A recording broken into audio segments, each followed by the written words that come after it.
Assalamualaikum warahmatullahi wabarakatuh. Ashammar kabana kamirtan dagatoni channel YouTube mamme app indikasanu channel kanya kanaaf haaraa yoo taatan subscribe godhuudhaan maatii keenya dabalama eegaan subscribe gootanii mallattoo notification kanallee on irra kaayyadaa akkanatti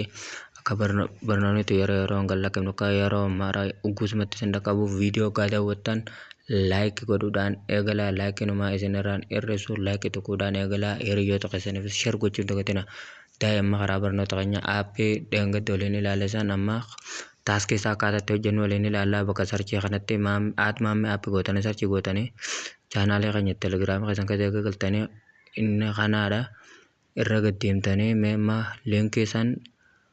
11 yettee kunoola liinkii kana daawunlood godhattanii akkaataatti buufattanitti banatan app barnoota madura dabra keessa waliin ilaallee turre arrammoo taaskii isaa akkaataatti hojjennu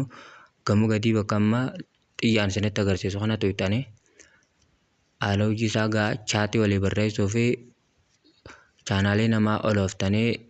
laaluudhaan akkanatti irra olooftee ilaaltama kunoola bakka xiyyaa isinitti agarsiisu mallattoo dooraala isin sassaaba amma kanatti oloofna waanuma namni gadhiisee jiru kana ilaaluun nuuf ol dabalamaa deemaa jechuu kanatti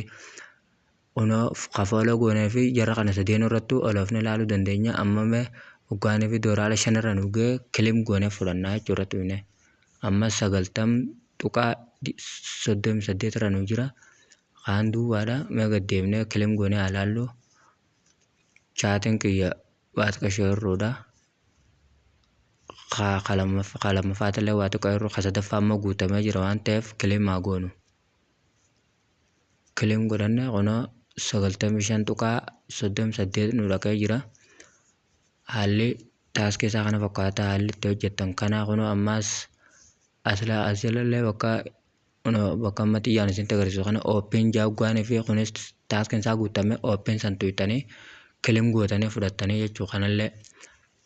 barnoonni keenya karraatis kana fakkaata hamma viidiyoo barnoota kutaa biraatti walitti deebinutti nagaan tura turtii gaarii.